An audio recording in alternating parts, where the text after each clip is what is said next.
Hi guys, so today I'm going to show you how to do a dinner roll or hops bread, or what you would call a basic bread dough.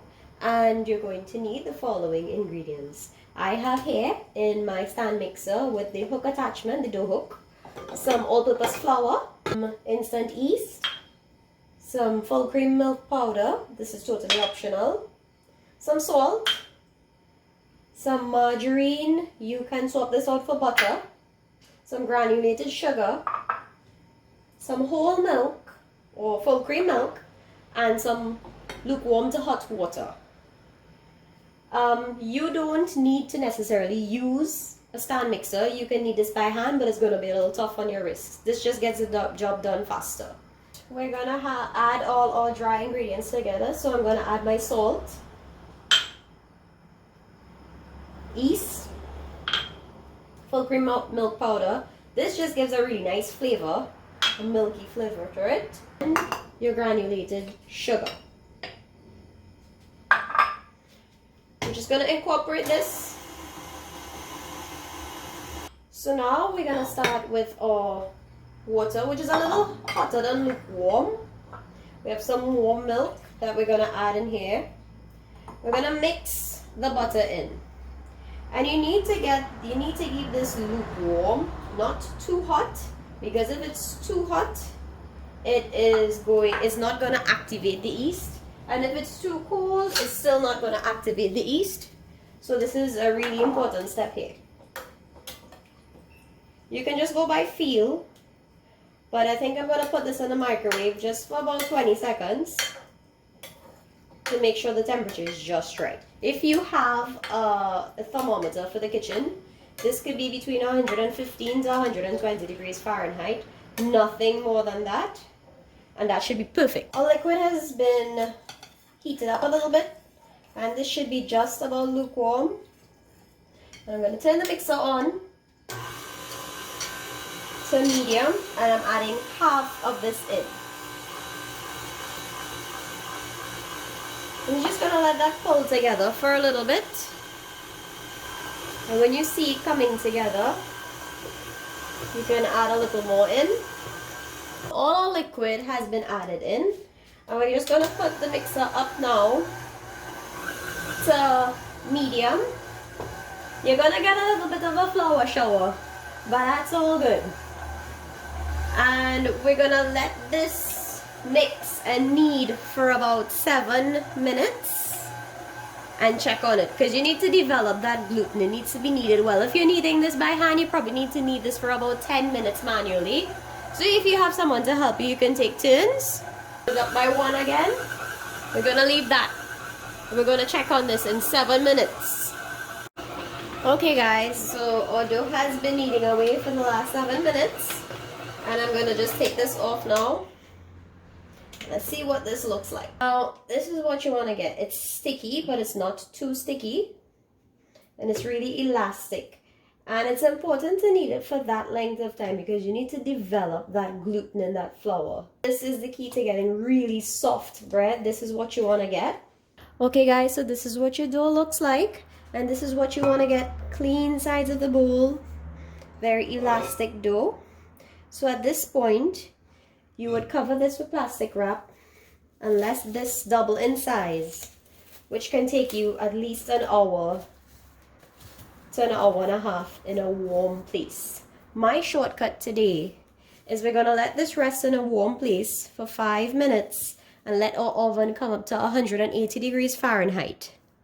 I'll show you what this looks like shortly. Okay guys, so it's been 5 minutes. And this is what our dough looks like now. So like I said, this is a shortcut. Usually you would leave this for like an hour and a half. I'm actually going to do 2 things with this dough today. So you can click the link on my video on the top left corner, and you're going to see what I'm going to do with the other half of this dough. So we have half of our dough, and I have a greased and floured sheet pan here. I like to use these deep ones so you get like the nice soft side of the bread. And we're just going to try to get this in some even dough balls. So I'm just rolling the dough like that. You can just flour your surface of it. so it doesn't stick.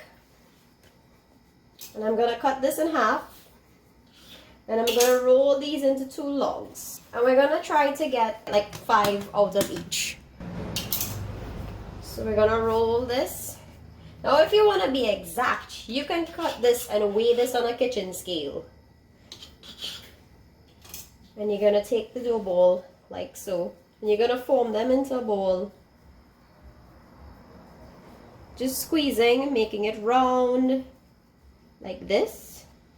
Tuck at the bottom and roll. And you're gonna put this in your pan.